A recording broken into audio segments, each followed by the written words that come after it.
பாட்டி விஜயா கிட்ட பேசும்போது, "என்ன விஜயா, முத்துவுக்கும் மீனாவுக்கும் சீக்கிரமா கல்யாண ஏற்பாடெல்லாம் செய்யலாம்ல?" அப்படின்னு கேட்கும்போது, "ஆமா அத்தை, நீங்க என்ன சொன்னாலும் சரியா தான் இருக்கும். என் பையன் மனோஜுக்கும் பெரிய பணக்கார வீட்டு பொண்ணை பார்த்து கல்யாணம் பண்ணி வைக்கணும்னு நான் நினைக்கிறேன்னு" சொல்லும்போது, "விஜயா, மீனா நம்ம வீட்டுக்கு மருமகளா வந்தா நம்ம வீட்டில் உள்ள எல்லாரையும் பொறுப்பா பார்த்துப்பா. அதே மாதிரி மீனாவும் இப்போ வந்து பூக்கடைக்கு ஓனராக இருக்கா. அதே மாதிரி முத்துவுக்கும் சப்போர்ட் பண்ணுவான்னு நான் நினைக்கிறேன்னு" சொல்லும்போது, "அத்தை, நீங்கள் மீனாவை புரிஞ்சுக்கிட்டு பேசுகிறீங்க.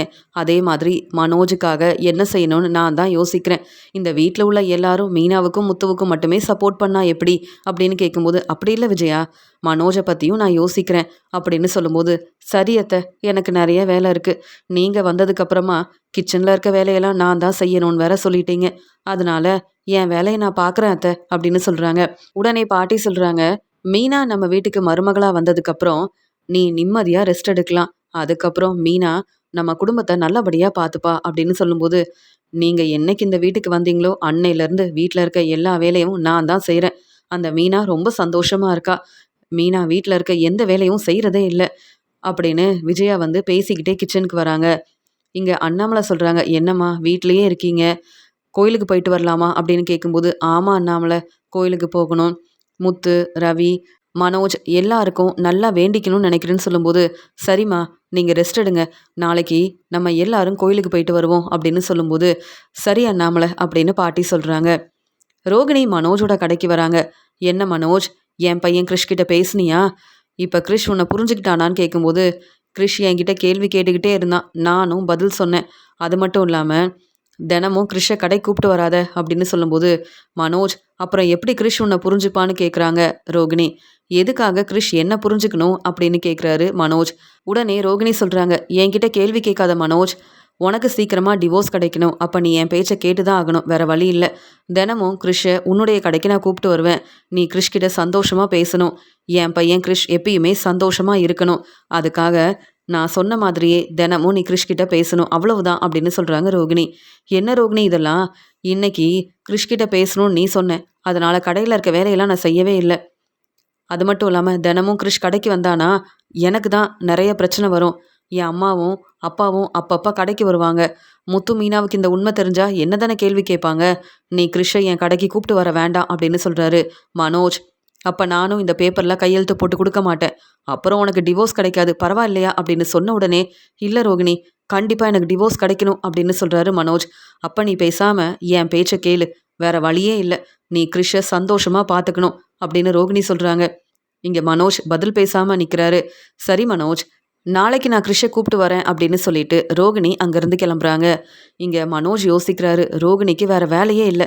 எப்போ பார்த்தாலும் ஏதாவது ஒரு பிரச்சனை செஞ்சுக்கிட்டே இருக்கா. என்ன செய்யறது? கிறிஷ் மறுபடியும் கடைக்கு வந்தா கிறிஷ் கிட்ட மட்டும்தான் பேசிட்டு இருக்கணும். கிறிஷை நல்லா பார்த்துக்கணும்னு ரோகிணி சொல்றா. அப்புறம் கடையில் இருக்க வேலையை நான் எப்படி செய்ய முடியும் அப்படின்னு ரோகிணி மேலே ரொம்பவே கோபமாக இருக்காரு மனோஜ்.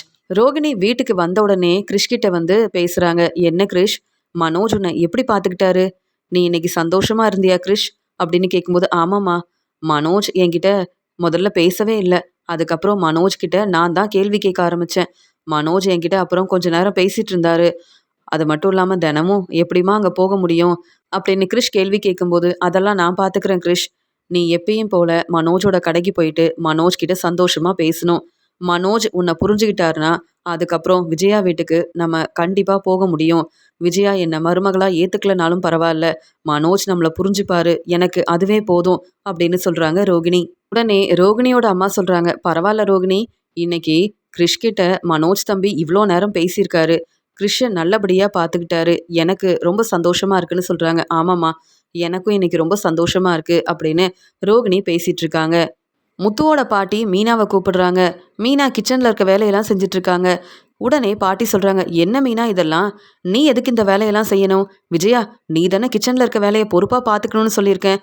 அப்புறம் எதுக்கு மீனா இந்த வேலையெல்லாம் செய்கிறான்னு" கேட்கும்போது, "அத்தை, நான் எவ்வளவோ பேசி பார்த்தேன். மீனா என் பேச்சை கேட்க மாட்டேங்கிறா. உங்களுக்காக விதவிதமாக சமைச்சு கொடுக்கணும்னு. மீனா தான் கிச்சனில் இருக்க வேலையை நானே பார்த்துக்கிறேன்னு சொன்ன அத்தை. நீங்கள் வந்ததுக்கப்புறம் மீனா கிச்சன் பக்கம் வரதே இல்லை.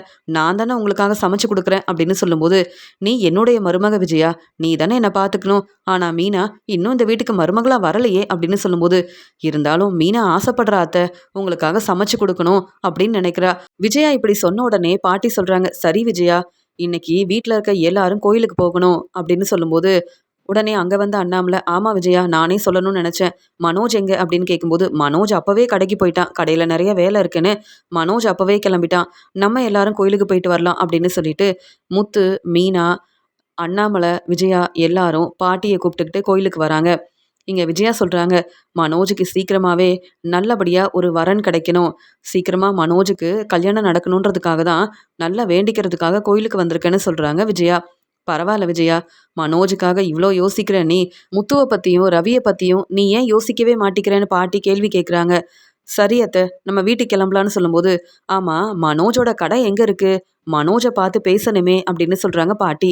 அம்மா, பக்கத்தில் தாம்மா மனோஜோட கடை இருக்குது அப்படின்னு சொல்லும்போது, முத்து சொல்கிறாங்க, பாட்டி நானே வந்து உங்களை மனோஜோட கடைக்கு கூப்பிட்டு போகிறேன் அப்படின்னு எல்லாரும் மனோஜோட கடைக்கு கிளம்பி வராங்க.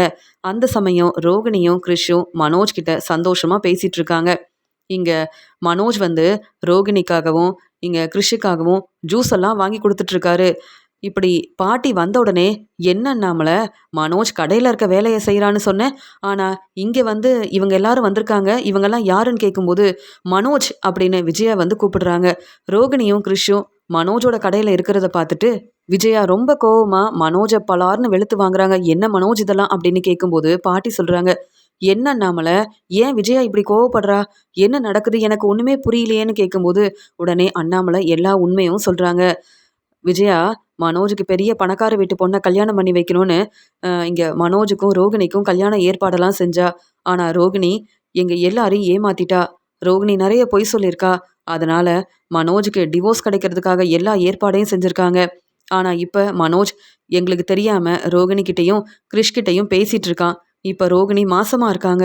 இந்த உண்மையை உங்ககிட்ட சொல்ல வேண்டாம்னு நினச்சேன் அப்படின்னு அண்ணாமலை சொல்லும்போது, என்ன விஜயா இதெல்லாம், உன்னால தான் மனோஜோட வாழ்க்கையில் இவ்வளோ பிரச்சனை வந்திருக்கு. நல்ல வேலை, இப்போவாது இந்த உண்மை எனக்கு தெரிய வந்ததே.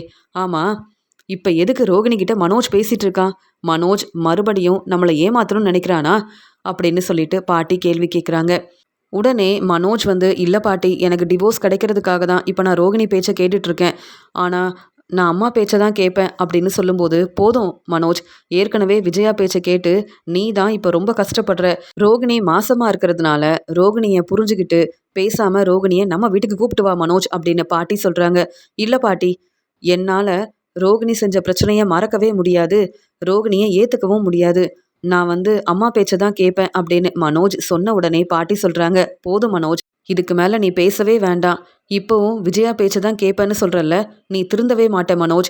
இனி நீயும் விஜயாவும் நம்ம வீட்டு பக்கமே வர வேண்டாம் அப்படின்னு பாட்டி ரொம்ப தெளிவாக சொல்கிறாங்க. பாட்டி இப்படி சொன்னதை கேட்டு விஜயாவும் மனோஜும் பேரதிர்ச்சியோடு நிற்கிறாங்க. பாட்டி, மனோஜ் திருந்தவே மாட்டான், நீங்கள் எடுத்த முடிவு சரிதான் அப்படின்னு சொல்கிறாரு முத்து. மனோஜுக்கு எப்பயுமே சப்போர்ட் பண்ணுற விஜயாவுக்கும் விஜயா பேச்சை கேட்குற மனோஜுக்கும் பாட்டி சரியான பதில் கொடுத்துருக்காங்கன்னு நீங்கள் நினச்சிங்கன்னா லைக் அண்ட் சப்ஸ்கிரைப் பண்ணிக்கோங்க.